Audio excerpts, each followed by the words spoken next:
almond butter recipe. So, to make almond butter, you only actually need two ingredients. You need almonds, obviously, and you need a source of liquid, so some type of oil. There's a few different types of oils you can use. You can actually use any type of oil. If you want to get into more organic stuff, you want to look at, say, coconut oil, which what I have today. It's a little bit thinner. It doesn't have a potent taste. You can use olive oil. Olive oil has a little bit thicker consistency, as well as it has a little bit of an olive taste to it. So I tend to stick with the coconut oil. It's a little easier to work with. So what I'm going to do is I'm going to show you my ingredients. If you'd like to come over here. First thing we have is the coconut oil. It's organic, it's virgin, it's unpasteurized.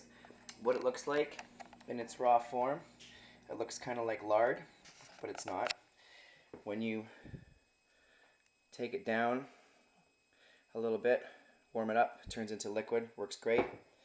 Then we have a heaping half cup of raw almonds.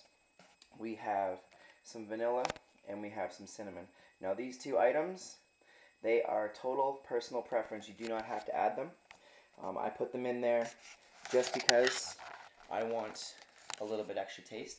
I'm actually making the almond butter for a different recipe today. I'm only going to be making about half a cup for myself.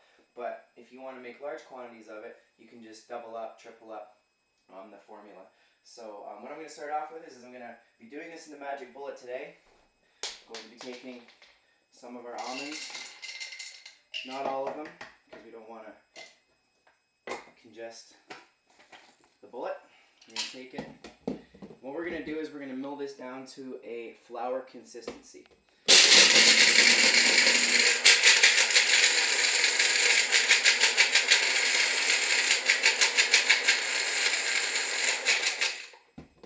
So, what that leaves us with is almond flour almost. There's a few chunks in there, but I like my almond butter with some chunks in it. So what I'm going to do is add the rest.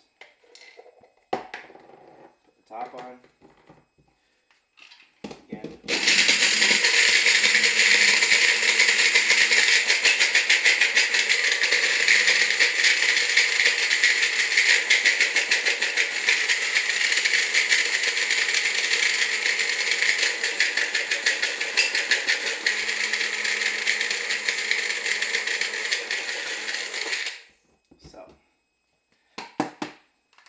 Now that portion is done. So you can tell when it's done when you have the ring at the top. It's already starting to form the butter itself. Okay, so what we're going to do is we're going to take the heated up coconut oil and we're just going to add little bit by little bit. So I'm going to put in roughly a tablespoon. Okay, and you should see a change almost immediately. Get the lid on top. Drop that down.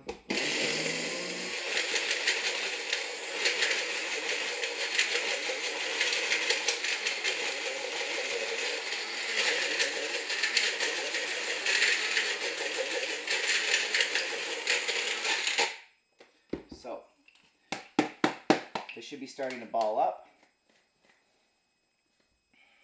Yep, and you can tell your consistency is starting to get a little bit thicker. So what we need to do is add the rest, or no, actually we'll add a little bit more of the coconut oil. Put the lid on.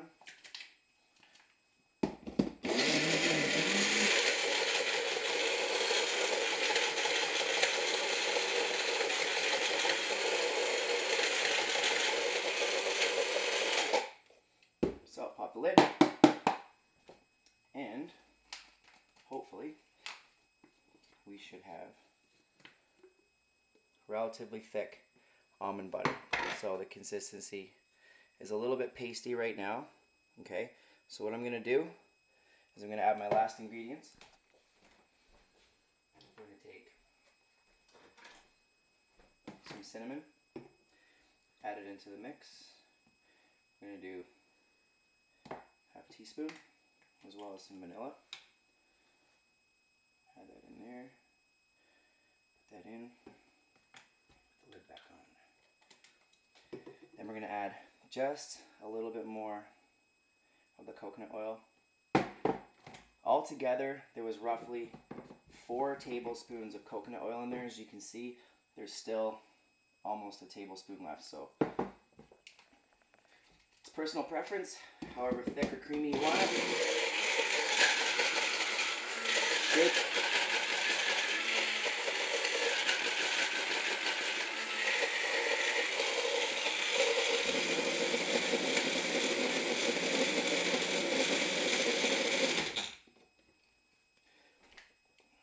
This out of the way.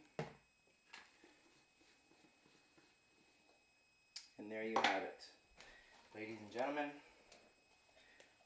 Homemade almond butter. You know exactly what's in it. It tastes just as good, if not better, from the store. Consistency is great.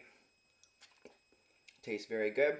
Has a natural sweetness from the almonds as well as the coconut oil. And it has that rich, creamy thickness to it. It's as simple as that. Magic bullet. Raw almonds. Things to your taste such as vanilla, cinnamon.